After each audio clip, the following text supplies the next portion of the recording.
All right, so I'm gonna try to do a video. This is new to me, so bear with me. I had a request to see some groundwork. This is Cece. She's new to me. I've only had her a few days, but I thought it'd be a good opportunity to kind of show some of the basic first steps I take with a horse, just to kind of get to know them and set our boundaries and work on a few pressure point things and a little bit of lunging. All right, so I'll try to talk through it as I go. So apologize if I go too fast or if you can't hear me. All right, come on.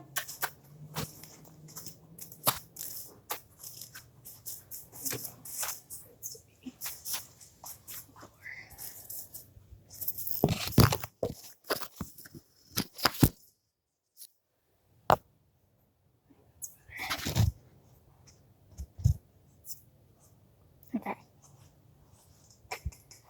I usually work in a rope halter with a pretty heavy yachting rope.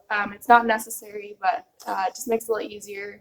It's got a little bit more bite if you need it. She's super, super sensitive, so I haven't needed anything with her. I also usually use my stick, but I think a lot of people don't have tools like that, so I wanted to show just what I would do if it was just me and my horse getting to know someone. I would do a lot of these things whether or not it was a new horse or a horse that had, a lot of experience. If it's a horse that has a lot of experience, it goes fast, and you can find any holes if they have them. Of course, you always want to start off with just saying hi, get to know them, and kind of pet them down. Pet them to see if they have any weird spots, anywhere she's changing the way she's looking at me, or the way she is flicking her ears. Will tell me if she's doesn't trust me or if maybe something's hurting. She's pretty easy so far. Good girl.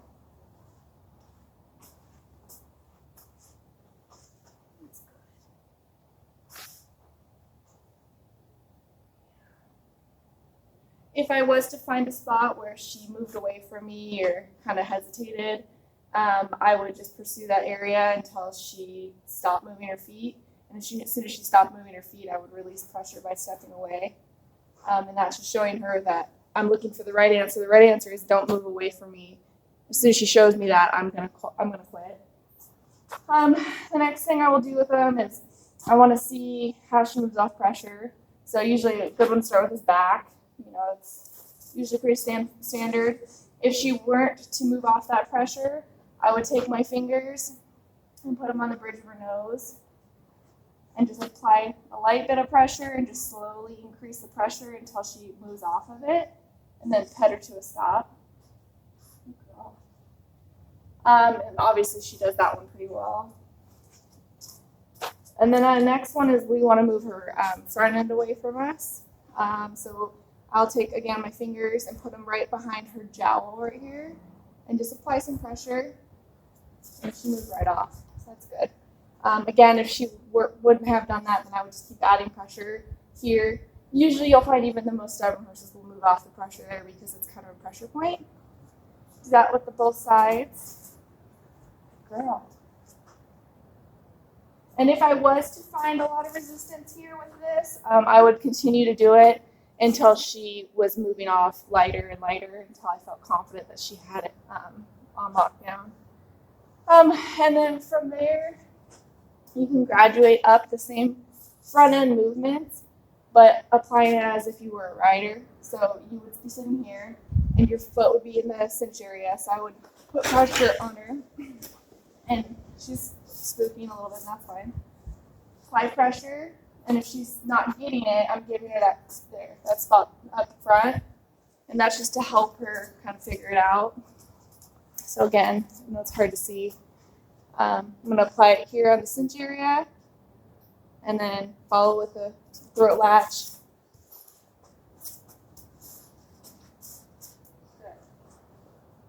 Rubber twist up so she doesn't get too oversensitive.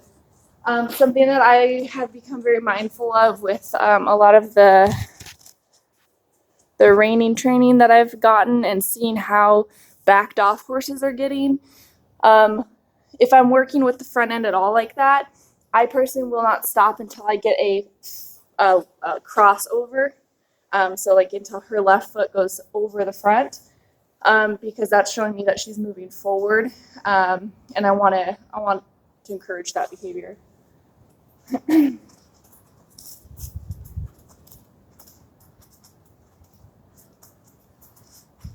So I'm going to show it one more time on the other side here.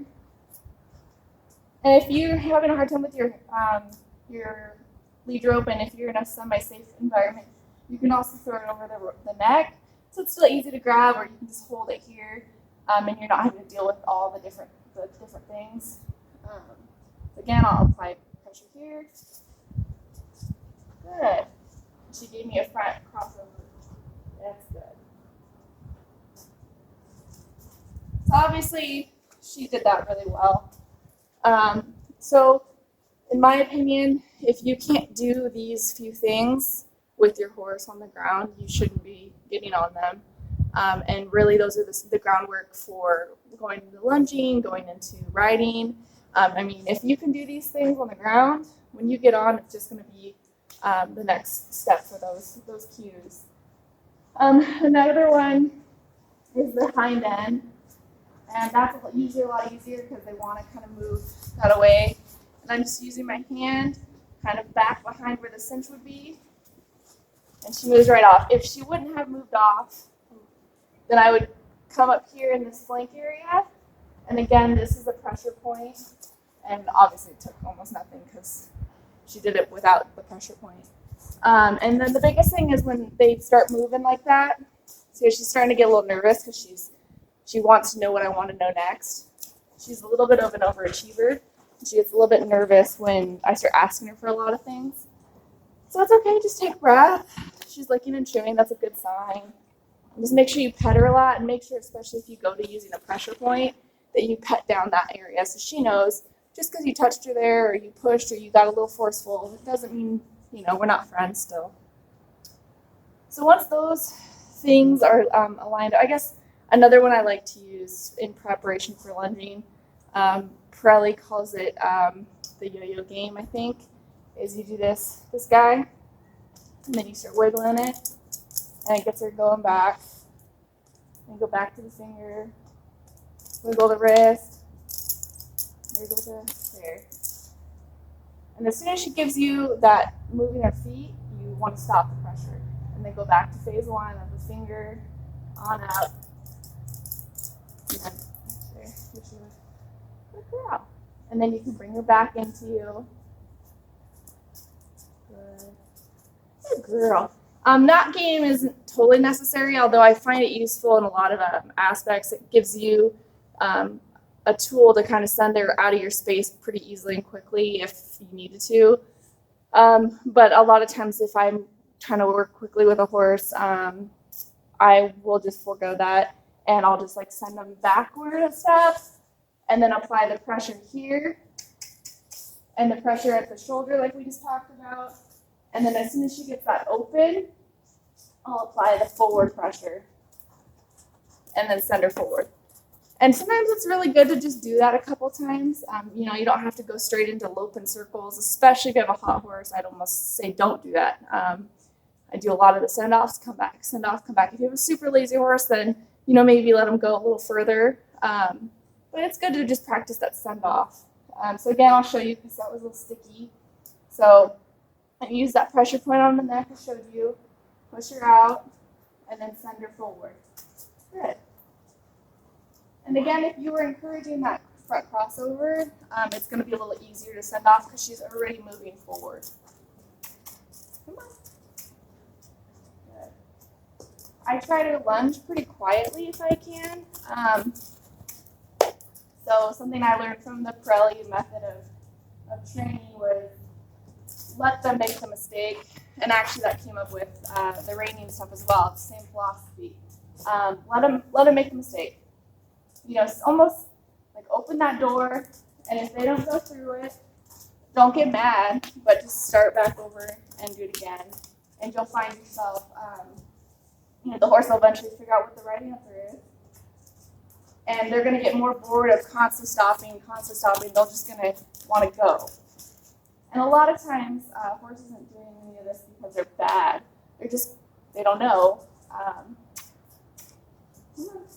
And if they get stuck like that, it's okay. Just send her out again. You know, she's not crossing over and pushing the shoulder out. There. She's losing that forward motion, which is what I was saying before. So I might go back to this. There. Come on. There. Good girl. And then one thing I really like to do is drift. I like to wander as I'm lunging a horse. I think it's good to practice if you can, because anytime she feels pressure, she thinks that means turn in. More than likely, that was something that was taught to her. I don't like that personally, because I want to be able to drift her through the arena. And she's just stopping and asking questions. Come on. Good.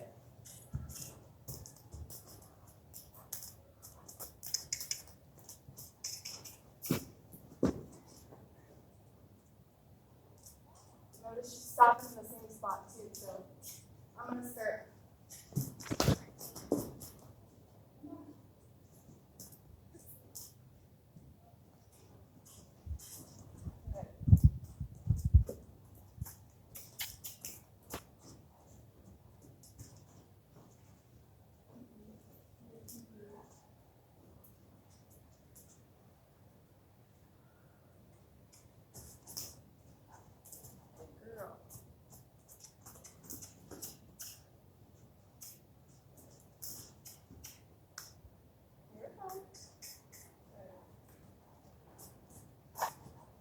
She's getting sticky and she's struggling a little bit there. She's stopping the same spot.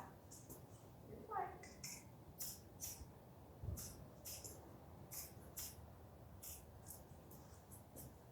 I don't want to let her shoulders cross this part of my body.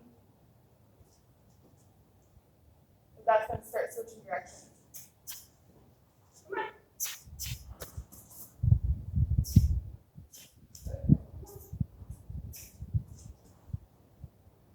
All right.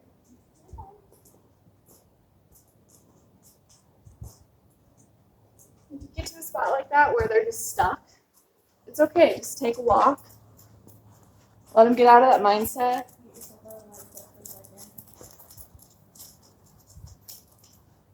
Let her know we're still friends. You don't need to get mad. This one especially gets herself really worked up if she's not getting the right answer. So the best thing for her is just to stop for a second and get her mind right, and then try again. You're fine. And this is where it comes in handy to have the stick, because it's a little bit of that extension of your body, and it makes the signal super clear of what I'm asking. She's getting a little bit confused because she's not super cued into my body language yet, because I haven't had a chance to work her enough. But it's good. It's showing you guys a little bit of what to do with. So we're going to send her again.